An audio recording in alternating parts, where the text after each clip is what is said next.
Hey, this is Miss G, and today we're going to do a writing prompt with Bubbleology that you read with Miss Kaylee earlier. So the first step that we're going to do is we're going to decode our writing prompt. Just like in test prep, when you decode your questions, we're going to decode the writing prompt just to see what we're going to write about, okay? To see what it's asking and make sure we get all of the parts. All right, so here's our writing prompt. You have read Bubbleology. Write an expository essay including 2 things that bubbles can teach us. Be sure to include specific facts and details from the text. Your writing will be scored on the development of ideas, organization, grammar, and mechanics. Okay, so when we have a writing prompt, there's 2 things that we can go ahead and mark off automatically because we don't need them. They're something that we see all the time with our writing prompts, and y'all already know this by now, okay? This first sentence, you have read Bubbleology, okay? I already know that. We already read it, okay? We read it together with Miss Kaylee. So let's mark out that first sentence, okay? The other one that we can mark out is this last sentence. Your writing will be scored on the development of ideas, organization, grammar, and mechanics. You already know it. You'll already know how your writing is scored. That is the writing rubric. So when you turn in something to us, that is how we grade it, okay? So you do not need to know about this last section because you already know how your writing is scored, all right? This middle is gonna be our meat. That's the most important part of the writing prompt, okay? So from this, let's just go ahead and underline it because we know it's very, very, very important, okay? Write an expository essay including 2 things that bubbles can teach us. Be sure to include specific facts and details from the text. All right, so the very first thing that we need to do with this meat is determine what mode of writing this is. Okay, so 5th grade, you have informative, you have narrative, and you have opinion. All right, so this is not going to be telling us a story. This is not going to be giving your opinion about bubbles. We are just going to give some, explain and give some information about bubbles, okay? So write an expository essay including 2 things that bubbles can teach us, all right? So the mode of writing is going to be informative.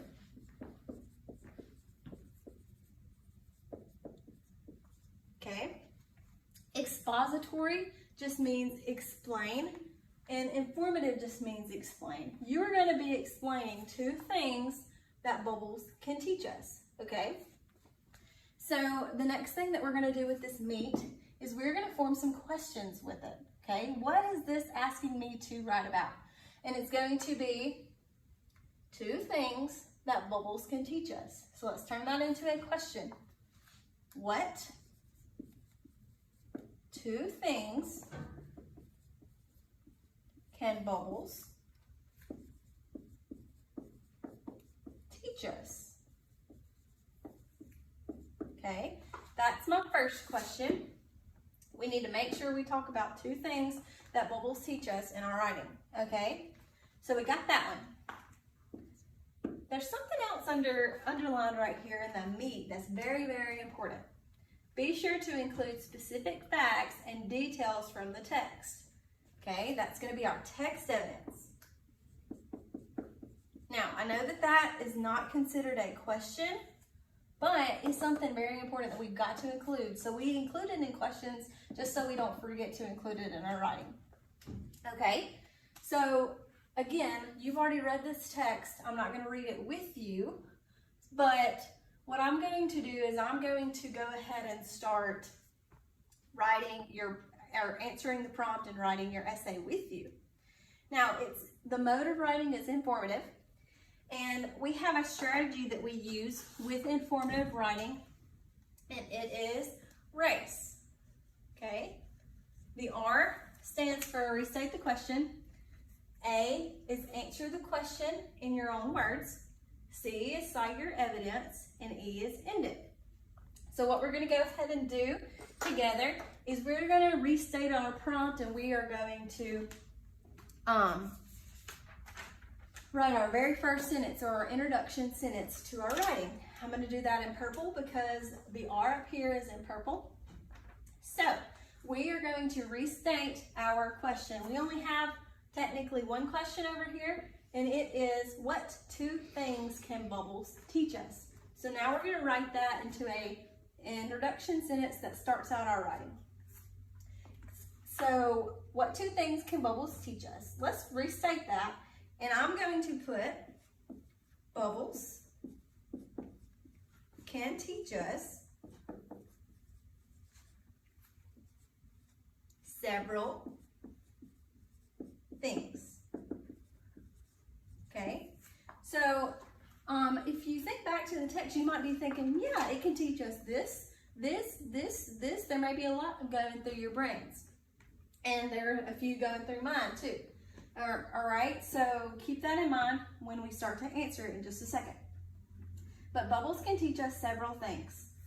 So let's go ahead and let's go to the A, and that's going to be answering it. And it's in your own words, guys, okay?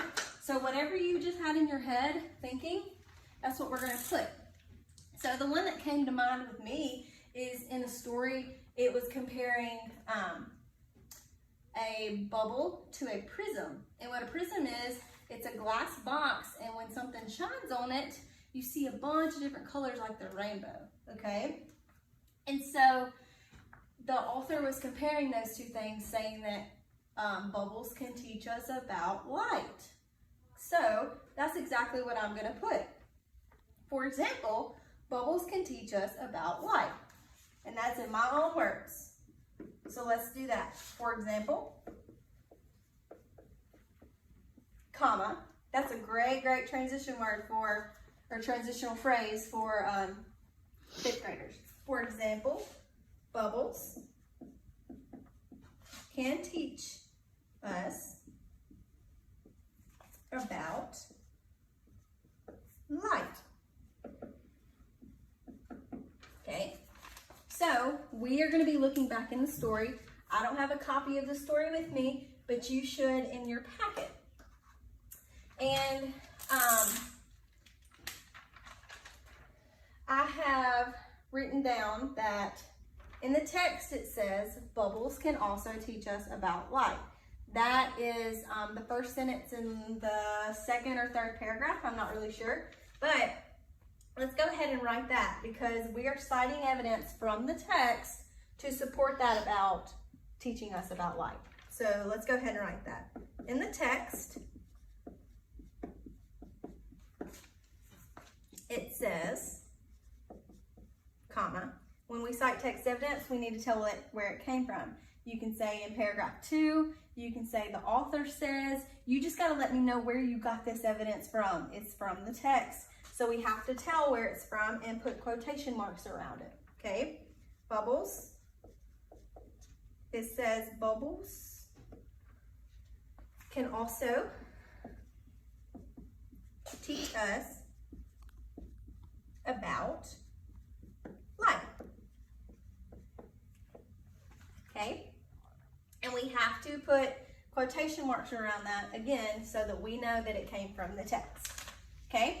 Now, I'm not going to stop there. I'm not going to just stop at text evidence. Okay? I'm going to say a little bit more in my own words. All right? So, what I talked about earlier in the prism and the light making all the different colors, that's what the author is trying to tell you here. It's trying to tell you that comparing a bubble to a prism, you learn about all the different colors that light makes. So that's what we need to elaborate a little bit on here in our own words again, just so whoever is reading your writing knows that you fully understand what the text is talking about, okay? So what I'm going to say is when the author compares the bubble to a prism, it tells us that bubbles can show different colors of light. Okay? It's teaching us the different colors of light. So that's what I'm going to put exactly. When the author compares the bubble